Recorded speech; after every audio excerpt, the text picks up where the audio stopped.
Buenas noches, iglesia, por doquiera ustedes están. Bienvenidos a un programa más en donde vamos a estudiar juntos la Biblia, a orar, a pedir la guía del Señor. Así que, Talo, por favor, nos guías en oración. Señor, queremos apartar este tiempo para poder escucharte, Señor, y para poder ser fortalecidos, Señor, para ser instruidos en tu palabra, para que nosotros, Señor, podamos actuar conforme a tu voluntad y, Señor, podamos navegar en esta vida con el mapa y con las experiencias que tú has puesto en esto que nosotros conocemos como vida, Señor. Gracias por amarnos. En tu nombre, amén. Amén. Vamos a la carta a los Hebreos en el capítulo 3. Antes de que leas la pregunta, reiterarles. Escuchar este programa sin haber leído la Biblia, sin leerla después, como usted quiera, antes o después, es estar haciendo mal uso de la herramienta. Recuerden que el programa tiene como propósito guiarnos, ayudarnos, pero nada de esto sustituye el tiempo a solas que usted y yo debemos pasar con el Señor, leyendo la Biblia y en oración. Vamos a la pregunta 3, capítulo 3, carta a los Hebreos. Aplique la grave consecuencia del pecado en los hebreos en el desierto y de un ejemplo contemporáneo. El pecado recurrente. El pecado que cometieron una y otra vez. Okay, ¿cuál era ese pecado? Fue un corazón endurecido. Y de forma poética lo encontramos una y otra vez en la Biblia. Ahora solo quiero hacer mención rápidamente de cómo se ve un corazón endurecido. Y es que si nosotros pensamos en nuestro corazón como el órgano biológico que tenemos acá, obviamente vamos a estar perdidos pensando que a eso se refiere. Cuando la Biblia habla sobre el corazón de una persona, se está refiriendo a la esencia de lo que es una persona, sus deseos, lo que le gusta, quién es esa persona. Entonces la Biblia está hablando, la esencia de los hebreos estaba endurecido. Lo que ellos deseaban, lo que a ellos les gustaban, estaba endurecido. Ahora, ¿a qué se refiere con estar endurecido? Que no estaban dispuestos a ser moldeados por Dios. Dios traía esta nueva forma de vida a ellos, de ser libres de la esclavitud. Él quería cambiarles la esencia de quienes ellos eran. Ya no son esclavos, ahora ustedes son hombres libres. Eso era el corazón nuevo que Dios les quería dar, pero ellos, al no querer cambiar su esencia de esclavitud, recurrentemente caían a adorar ídolos como unos miserables esclavos. Necesitaba ampliar lo que significa, y espero haberme dado a entender de lo que significa el concepto de un corazón endurecido. La Biblia en repetidas veces usa corazón para referirse también a los sentimientos. El sentimiento, como voluntad. También para referirse a la voluntad. Uh-huh. Pero creo que en resumen la mejor definición sería nuestro ser de forma integral. La esencia de quién sos. El mejor ejemplo que yo encuentro en la Biblia de endurecimiento es el faraón. 10 plagas y una tras otra se endurecía más. El otro día escuché a alguien decir, El Salvador ya va sumando varias plagas. Arrancamos con la pandemia, o más bien con la delincuencia, seguimos con la pandemia, después de eso viene la tormenta, después la plaga de las langostas. Pero les pregunto, ¿piensan que el corazón, hablando en forma retórica también, como lo hace el escritor de la carta a los Hebreos, y en forma genérica, de San Salvador, ¿se ha ablandado? No. Dame el mejor ejemplo. No cambiamos. Pero el ejemplo que está al alcance de todos. No sé qué tenés en la cabeza. Yo diría que a pesar de vivir con una enfermedad a diario, no hemos cambiado nuestro estilo de vida con el simple hecho de usar un cubrebocas cuando salimos. Estoy pensando en esto. Un ejemplo de los que no conocen al Señor, como el faraón, y un ejemplo de los que ya conocemos como la iglesia de Cristo. Los que no conocen del Señor, comparándoles con el faraón, vea si el entorno de la política ha cambiado una pizca. No. En lo absoluto. Y no estoy juzgando ni a uno ni a otro extremo. Solo estoy diciendo, ¿habrá algún cambio? Peor aún, mejor digo, en Latinoamérica. No. Y era una época en donde la reconciliación, la prudencia, el cese a la rivalidad debería posponerse, porque la prioridad era la vida de todo el pueblo. Pero ahora voy a dejar a los que no conocen al Señor, al fin de cuentas ellos excusa tienen. ¿Saben qué es lo que a mí me entristece? Que dentro de la iglesia de Cristo haya personas que en sus propios hogares estén endureciendo su corazón en cuanto a la relación al prójimo. Padres con hijos, hijos con papás, esposos con esposas.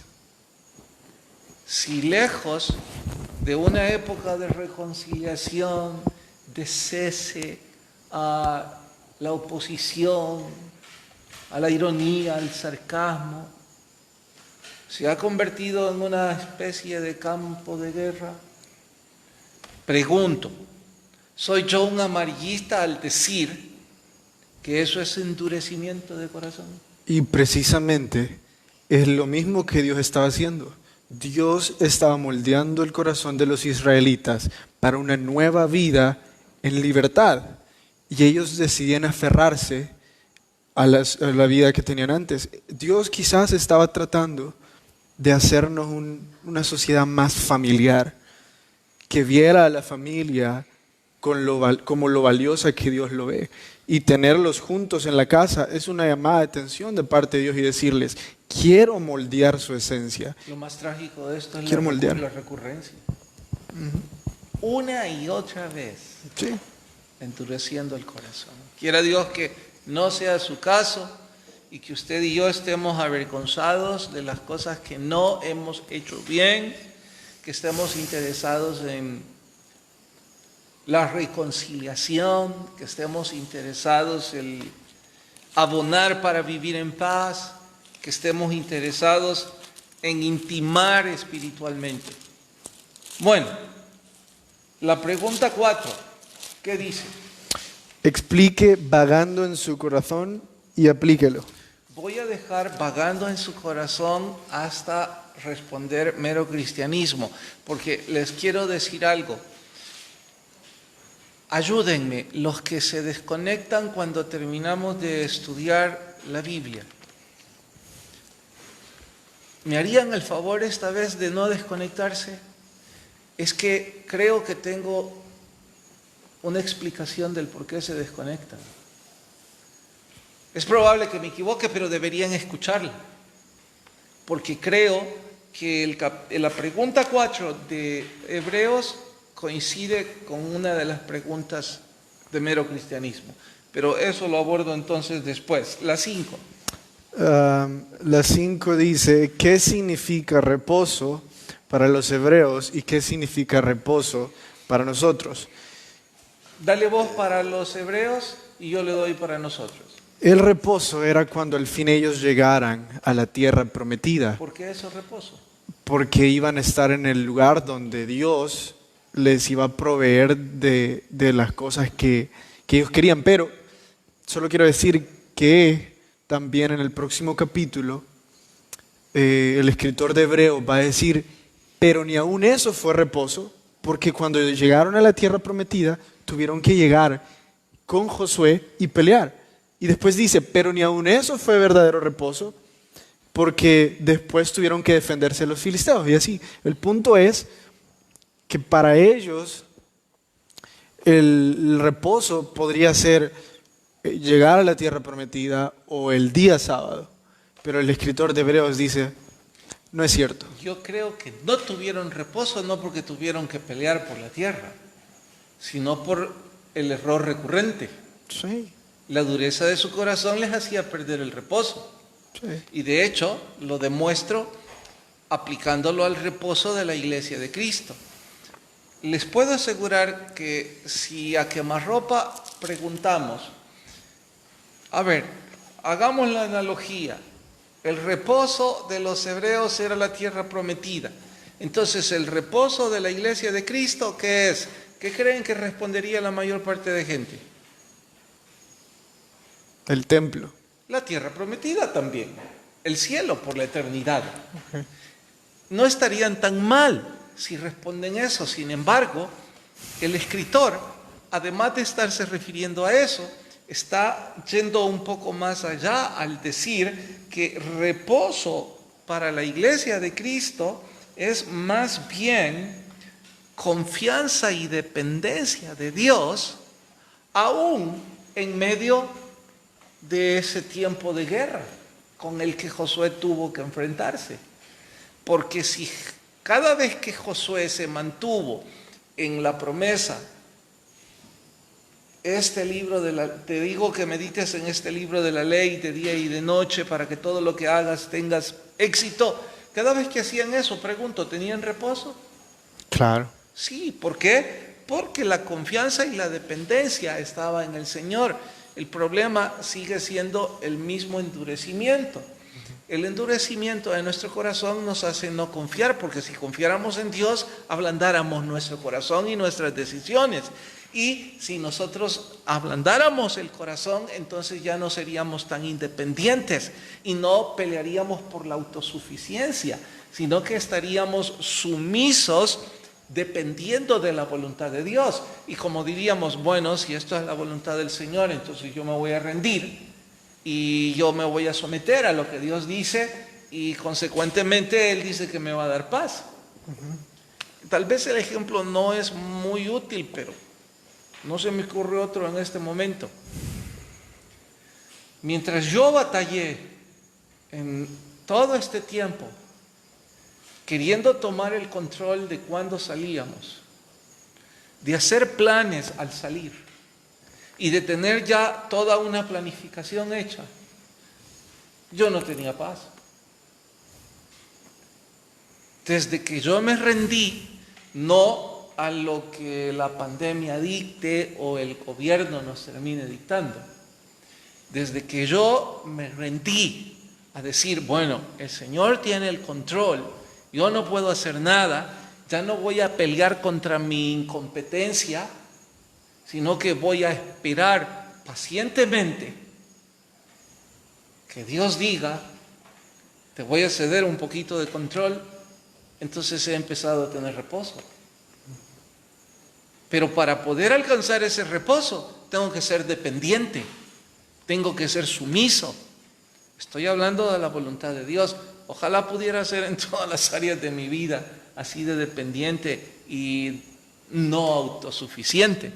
Pero bueno, ese era el problema de los hebreos. Solo quisiera decir de que en vez de que nosotros repitamos ablandar nuestro corazón, quisiera dar un concepto un poco más práctico y decir estar dispuestos a cambiar o estar dispuestos a ser más dependientes. Pienso que muchos no estamos dispuestos a dejar lo que somos y a dejar lo que teníamos. Quizás los problemas en la casa es porque no están dispuestos a perdonar, no están dispuestos a ceder. Y miren qué curioso que lo que nos tiene dentro de la casa es el miedo a perder a alguien de adentro de la casa. Imagínense si pierden a uno de los que no pudieron perdonar o con los que no se pudieron reconciliar.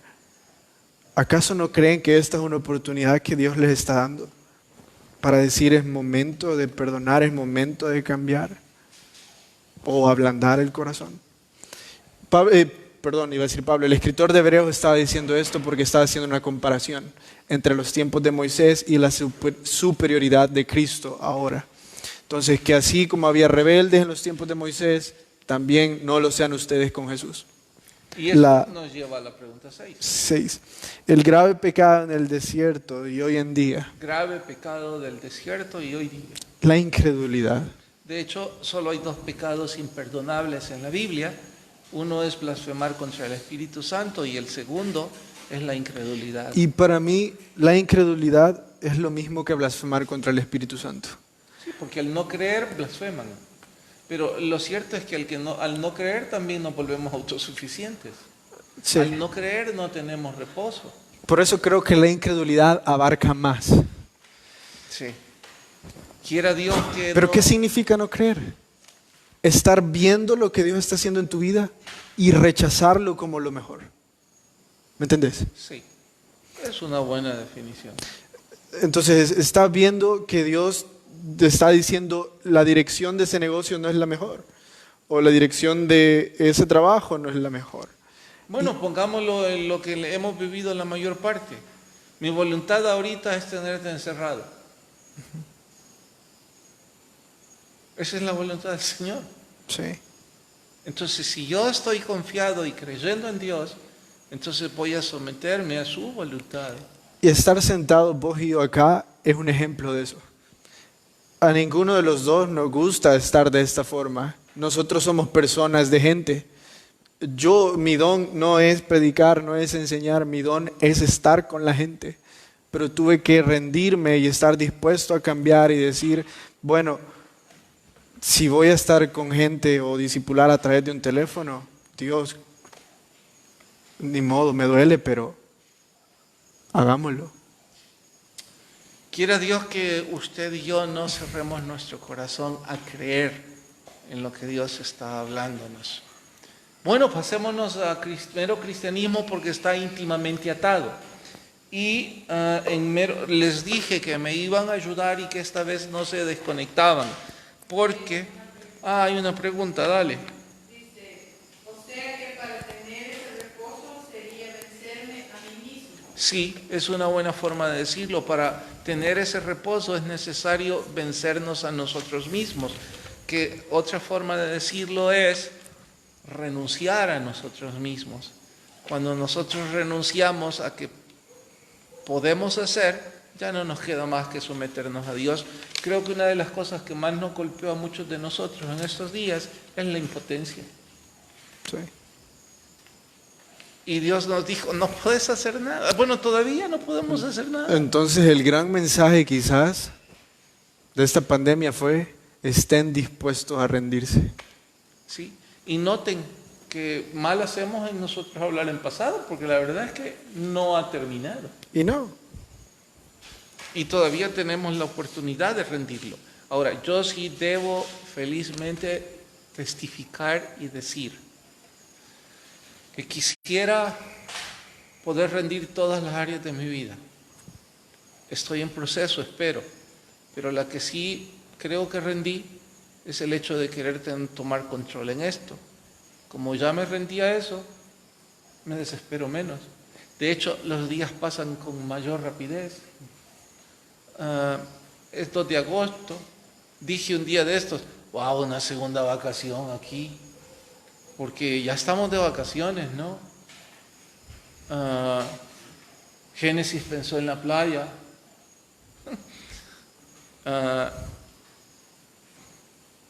Ya no voy a caer en nostalgia, en desesperación o en imprudencia, decir, me voy a ir a dar una vueltecita así de lejos, nomás mirarla. Si es la voluntad del Señor, tengo que estar aquí y encontrar qué voy a hacer, disfrutar lo que está a mi alcance. No es lo que hice siempre, pero debo disfrutarlo. Les animo igual, pídanle al Señor la guía, qué es lo que deben hacer, disfrutarlo y encontrar el gozo del Señor en eso. Bueno, vamos a mero cristianismo, ya no hay, ¿verdad? La pregunta 1 y 2 de mero cristianismo, de una vez. ¿por qué el lector común no quiere teología, sino que gusta simplemente de religión práctica? ¿Por qué el lector común no quiere teología, sino que busca religión práctica. Dame un ejemplo de religión práctica. O sea que si voy a la iglesia, ya todo está bien. Religión práctica. Hay muchas religiones Ahora que son así. definí teología. Estudiar la Biblia día a día. Literalmente, la definición de teología es la ciencia de Dios. No la ciencia que estudia a Dios, porque nadie puede estudiar a Dios. Dios deja que lo estudiemos hasta donde Él quiere. No es que vamos a aplicar el método científico para estudiar a Dios. Y literalmente dice eso en Deuteronomios. Sí. En Deuteronomios dice, solo algunas cosas se les han De sido hecho, dadas a saber. 29:29 dice que hay cosas que no van a ser reveladas a nosotros. De hecho, cada vez que usted me pregunte algo, y la respuesta es Deuteronomio 29:29, cosas que solo a Dios le he dado responderlas. No, volviendo al tema, teología es la ciencia de Dios. Ahora, si hay ciencia en esto y si hay método científico en la Biblia. Ahora, ¿qué se necesita para el método científico? Pruebas, hipótesis, Entonces, ¿qué se necesita para hacer hipótesis, investigación, etcétera, etcétera? controlarlo. Para hacer eso, ¿qué se necesita? Se necesita estudiar, se necesita disciplina, se necesita sacrificio, se necesita esfuerzo. Aquí está la respuesta de algunos de los que se desconectan. No, yo sé que hay algunos que se desconectan porque no pueden seguir la lectura porque la letra es muy chica, o porque no saben leer en digital, o porque nadie les imprimió el libro. A ustedes las disculpas, si ese es el caso, pero les puedo asegurar que hay un gran número que se desconectan simple y sencillamente porque requiere esfuerzo extra. Y se excusan diciendo, no, es que yo la Biblia nada más. Incluso estuvo aquel que dijo, yo no sé quién es ese sopo salido de algún infierno, lo han sacado. En efecto, venía del infierno. Pero claro, como eso requería esfuerzo para ir a estudiarlo, entonces se rinden. Y por eso dije que la de Hebreos la íbamos a abordar ahora, porque la Espérame, siguiente... antes de que en lo que lo lees. Entonces mira esto. Durante tanto tiempo moldeamos la esencia de quienes somos a invertir nuestros esfuerzos y nuestro tiempo en ganar dinero, en carreras, en cosas que no eran las debidas. Dios nos mete a nuestra casa y dicen, han estado invirtiendo su esfuerzo y su tiempo mal. Ahora voy a guiarles por donde sí deberían de invertir su tiempo y sus esfuerzos. Pueden estar seguros.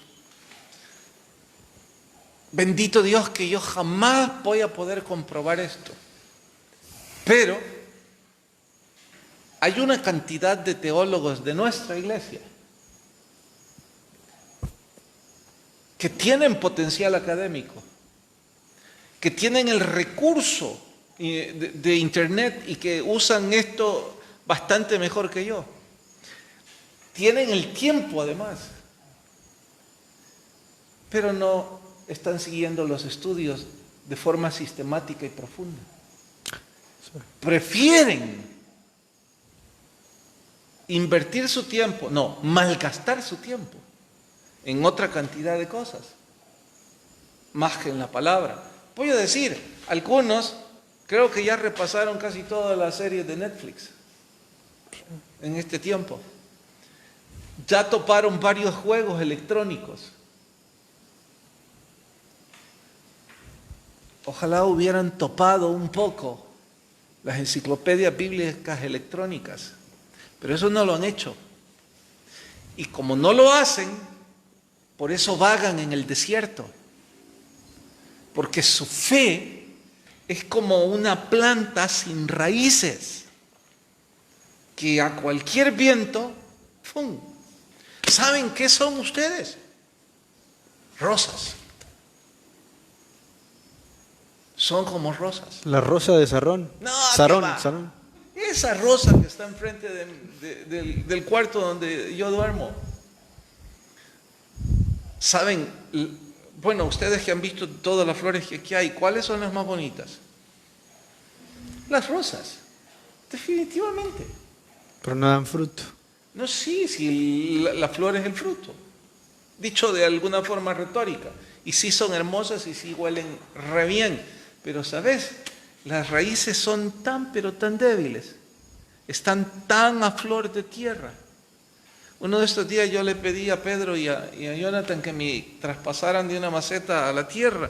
Yo estaba enfrente de ellos y amenazándolo. Cuidado, la toques. Porque si medio la ves y se marchitan. Sí, sí. ¿Y sabes el colmo? Las marchitaron. 2 de ellas. Y esto es que lo hicieron con gran cuidado. No, pero oigan algo más del colmo. Le dije ahora a Calero, mira, anda a buscarme un tubo porque quiero ponerle una sombría. Yo creo que él debe haber dicho, el pastor ya sabemos que es loco, pero ahora pidiendo sombría para las plantas.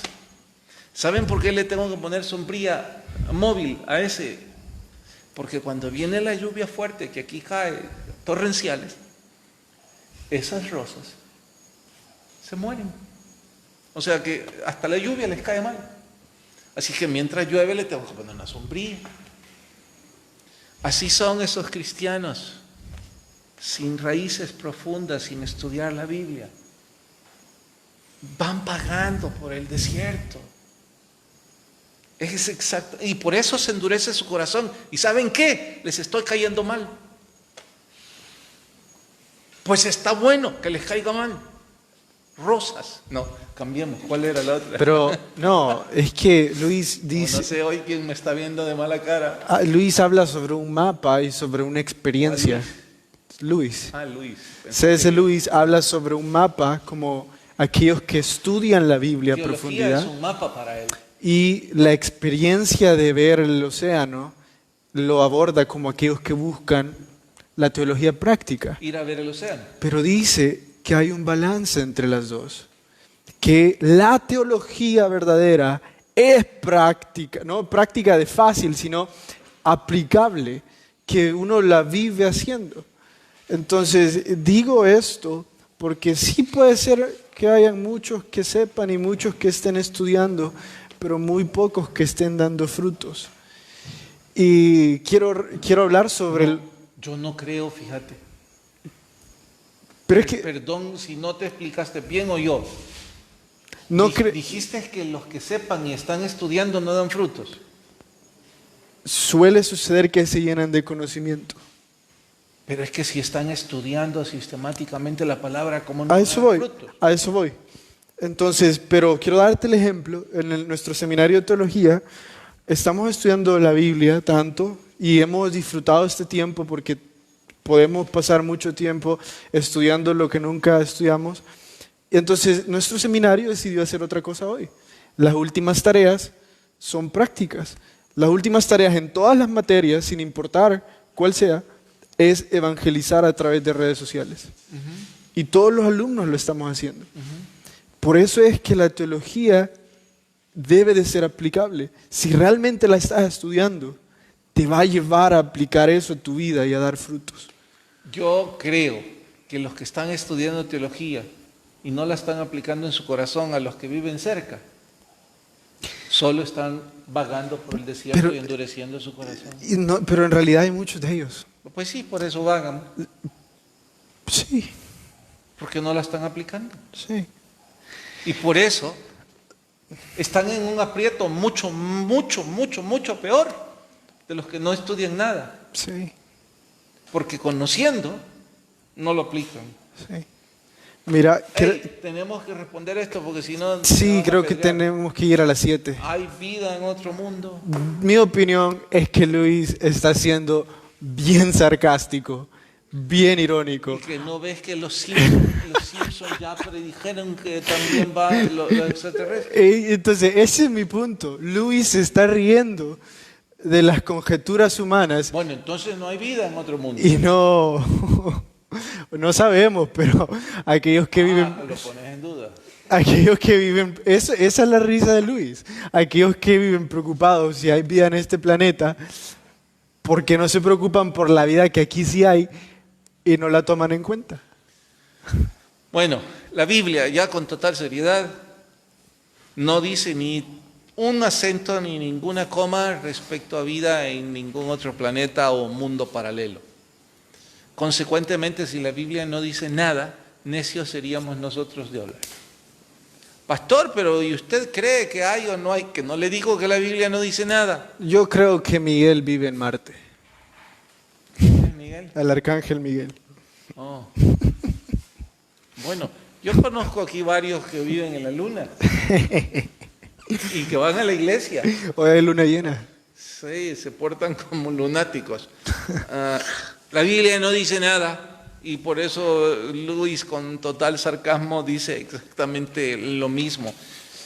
Dice que si es que hay, pero con la ironía del caso. No, pero terminemos. Ahora, si usted cree que hay vida en otro mundo y ahora se siente ofendido por nuestras bromas de mal gusto, las disculpas del caso. Fui yo el culpable, vos no.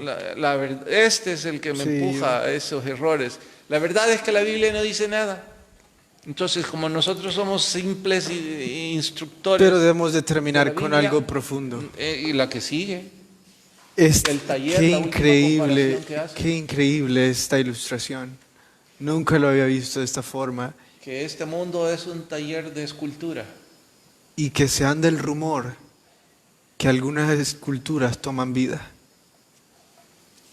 Y eso significa que toman vida cuando la mano del supremo escultor se posa sobre ellos. O dicho de otra forma, cuando el Espíritu Santo toma control de esas estatuas, entonces esas esculturas toman vida y el Espíritu Santo empieza a darles forma. Empiezan a vivir en verdad.